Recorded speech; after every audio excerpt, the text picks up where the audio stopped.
امام حسن اور حسین بیمار ہو گئے تو حضرت فاطمہ نے منت مانگی، یا اللہ میرے بچوں کو شفا دے، میں 3 روزے رکھوں گی۔ اللہ تبارک و تعالیٰ نے بچوں کو شفا عطا فرما دی۔ اور میں سمجھتا ہوں یہ کربلا کی ٹریننگ تھی۔ روزے رکھے بچوں نے۔ کس نے روزے رکھے؟ بچوں نے۔ کس نے؟ 7-8 سال کی عمریں بچوں کی۔ حضرت علی فرماتے ہیں جب میں نے دیکھا نا میرے بچے بھی روزے سے ہیں تو میں کہیں سے تھوڑے سے جوں لایا۔ یہ شہزادے ہیں کائنات کے سب سے بڑے۔ فرماتے ہیں میں نے بی بی پاک کو دیے تو سیدہ پاک نے جوں پیسے روٹیاں پکائیں، اور جب عین افطاری کے وقت کھانا سامنے آیا تو دروازے پہ بھکاری آیا۔ عین بڑا بے نیاز ہے اللہ، عجیب رنگ ہے مالک کا۔ عین افطاری کا وقت جب آدمی کہتا ہے کہ فٹافٹ ہو جائے، بھکاری دروازے پہ آیا اور اس نے صدا دی، او میرے رسول کے گھر والوں، کئی دنوں سے روٹی نہیں کھائی۔ حضرت علی نے، حضرت فاطمہ نے بچوں کی طرف دیکھا تو امام حسین چھوٹے تھے سب سے، انہوں نے سب سے پہلے برتن اٹھائے کھانے والے اور کہنے لگے اماں میں نہ دے کے آؤں۔ حضرت فاطمہ رشک کرنے لگی۔ مصطفیٰ کے نواسے باہر گئے، اپنے حصے کا کھانا وَيُبْصِرُونَ عَلَىٰ أَنفُسِهِمْ وَلَوْ كَانَ بِهِمْ خَصَاصَةٌ۔ اللہ فرماتے انہیں بڑی اشد ضرورت بھی ہو پھر بھی وہ دوسروں پہ اثار کر دیتے۔ وہ کھانا باہر امام حسین دے آئے، پانی سے روزہ کھولا، کھجورے کھائی، لیٹ گئے، سویرے کھجورے کھائی، روزہ رکھ لیا۔ شام ہوئی تو حضرت علی فرماتے ہیں میں پھر اگلے دن کے روزے کے لیے جوں لایا، فاطمہ نے پیسے روٹیاں پکائیں۔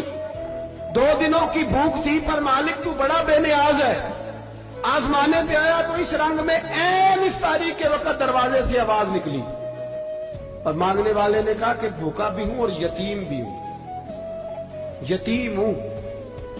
حضرت فاطمہ کہنے لگی بیٹا دیر نہ کرنا، یتیم کا پیٹ بھرنے میں دیر نہیں ہونی چاہیے۔ کھانا باہر چلا گیا، پانی سے روزہ، کھجورے۔ شہزادے ہیں شہزادے، یہ 2 جہاں کے شاہ ہیں، پاس کچھ رکھتے نہیں، 2 جہاں کی نعمتیں ہیں ان کے خالی ہاتھ میں۔ کھجور پانی سے افطاری بھی، سحری بھی، سویرے پھر اٹھے، روزہ رکھا، تیسرا دن ہے، تیسرا۔ ذرا دل پہ ہاتھ رکھنا، بچہ ایک رات بھوکا ہو تو اماں سوتی نہیں۔ اور میں کہا کرتا ہوں اماں فالج والی ہو نا، فالج والی ماں، فالج زدہ، تو آدھی رات کو اس کا بیٹا جوان کا تھوڑی بھوک لگی ہوئی تھی تو اماں کو رینگنا بھی پڑے تو وہ رینگ کے بھی جاتی ہے، روٹی پکاتی ہے، کہتے ہیں میرا لال بھوکا نہ سو جائے۔ اور مصطفیٰ کی بیٹی سے زیادہ بچوں سے کون پیار کر سکتا ہے؟ اور 3 دن کے بھوکے بچے، تیسرا دن آیا، بڑے حوصلے سے بی بی کہہ دیتی ہے چھوڑو ان کا تو کام ہے، یہ تو آتے رہتے ہیں، میرے بچے بھوکے تم پہلے روٹی کھاؤ۔ لیکن میرے بھائی کربلا ایسے نہیں سجتی۔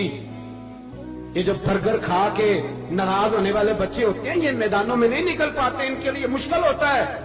حضرت فاطمہ نے، حضرت علی نے ڈیوٹی کی، ڈیوٹی اپنے بچوں کو تیار کیا کربلا کے لیے۔ تیسرے دن جب رکھا سامنے کھانا تو باہر سے بولنے والا بولا کہا میں مسکین ہوں، لاچار ہوں، گھر بھی کوئی نہیں، کھانا بھی کوئی نہیں۔ امام حسین پھر اٹھے، تیسرے دن کا بھی کھانا دے دیا۔ حضرت علی فرماتے ہیں میں بچے پکڑ کے مسجد لے کے گیا، کہیں بھوک سے میرے لال گر نہ جائیں۔ کہتے ہیں ہامتے کامتے تینوں شہزادے مسجد میں داخل جو ہوئے تو بس ہماری قیمت پڑ گئی، مول پڑ گیا ہمارا۔ کہتے ہیں مسجد میں قدم رکھا تو ایسے لگا جیسے نبی پاک ہمارا انتظار کر رہے ہیں۔ فرماتے ہیں تیسرے دن کی مغرب پڑھنے گئے تو حضور نے تینوں باپ بیٹوں کو چہرے دیکھے، فرمایا علی یہ جبریل کھڑے ہیں اور فرما رہے ہیں تیرے 3 دن کا عمل خدا کو بھی بڑا پسند آیا ہے، محمد مصطفیٰ کو بھی بڑا پسند آیا ہے، بڑا پسند آیا ہے 3 دن کا عمل۔